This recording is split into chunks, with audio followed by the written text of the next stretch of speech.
ഇന്ന് അമ്മ സാമ്പാറും ചമ്മന്തിയൊക്കെ മാറ്റി പിടിച്ച് കടലക്കറിക്കകത്തേക്ക് ചാടിയിട്ടുണ്ടേ. ഇനി ഡോക്ടർ ഞങ്ങളെ ഇവിടുന്ന് കുടുംബസമേതം അടിച്ച് പുറത്താക്കുന്നതിന് മുന്നേ ബില്ലടയ്ക്കാനുള്ള വഴിതേടിയുള്ള പോക്കാണ് ഈ പോക്ക് കേട്ടോ. അങ്ങനെ കയ്യിലുള്ള അവസാന തരി പൊന്നും ദേ പണയത്തിൽ കയറാൻ പോവുകയാണേ. കയ്യിൽ ഇച്ചിരിയൊക്കെ മിച്ചം പിടിച്ച് വെച്ചിരുന്നതെല്ലാം 2025 തുടങ്ങിയോടുകൂടി എല്ലാം പണയത്തിലായി കേട്ടോ.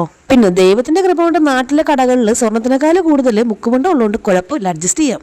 എന്നാലും എന്തെങ്കിലും ആവശ്യമെന്ന ആകെ ഒരു പിടിവള്ളി ഉണ്ടായിരുന്നു ഇതായിരുന്നു. അപ്പൊ അതും കൂടെ പോകുമ്പോൾ ഒരു വിഷമമുണ്ട് കേട്ടോ. ഞങ്ങൾ സ്ഥിരം പണയം വെക്കാൻ വരാറുള്ളത് ദേണ്ട ഈ ചേച്ചിയുടെ അടുത്താണേ.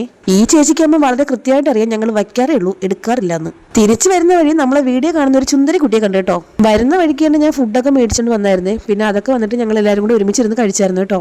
ശീതകുട്ടിക്ക് ഒരു സ്നഗ് ഇട്ട് കൊടുത്തത് പോരാന്ന് പറഞ്ഞിട്ട് ദേ എക്സ്ട്രാ സേഫ്റ്റിക്ക് വേണ്ടിട്ട് ഒരെണ്ണം കൂടെ കുത്തി കയറ്റുന്നുണ്ട് കേട്ടോ.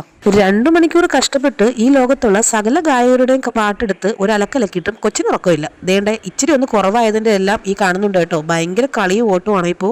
അല്ല, എനിക്ക് മനസ്സിലാവാത്തത് ഇന്ന് വൈകുന്നേരത്തെ ഡിസ്ചാർജ് ആവാൻ പോകുന്നിടത്ത് എന്തിനാണ് കയ്യിലെ തുണി അഴിച്ചു കളഞ്ഞിട്ട് പുതിയത് കെട്ടിയെന്നാണ്. അമ്മമ്മയും കൊച്ചുമോളും ഇവിടെ സ്ഥിരതാമസം ആക്കാനുള്ള പരിപാടി വല്ലതാണോ എന്തോ. അങ്ങനെയാണെങ്കിൽ ഇനി എന്റെ കയ്യിൽ പണയം വെക്കാൻ പണ്ട് പള്ളിക്കൂടത്തിൽ പഠിച്ചോണ്ടിരുന്നപ്പോ ഇട്ടിരുന്ന വള്ളി നിക്കർ മാത്രമേ ഉള്ളൂ. ഇനി ഞാൻ ഈ ചാടിത്തുള്ളി പാട്ടും പാടി എങ്ങോട്ടാണ് പോകുന്നതാണെങ്കിൽ ഒരു കൊറിയർ ഉണ്ട് കേട്ടോ. കൊറിയർ ഉണ്ടെന്ന് പറഞ്ഞപ്പോ ഇത്രയും വലിയ പെട്ടി ആയിരിക്കും എന്ന് വിചാരിച്ചില്ല കേട്ടോ. പെട്ടി കണ്ട് ഞെട്ടി ബ്ലിങ്കസിയാന്ന് പറഞ്ഞു എന്നെ സഹായിക്കാൻ കൊറിയർ ഓഫീസിലെ ചേട്ടൻ മാത്രമേ ഉണ്ടായിരുന്നുള്ളൂ.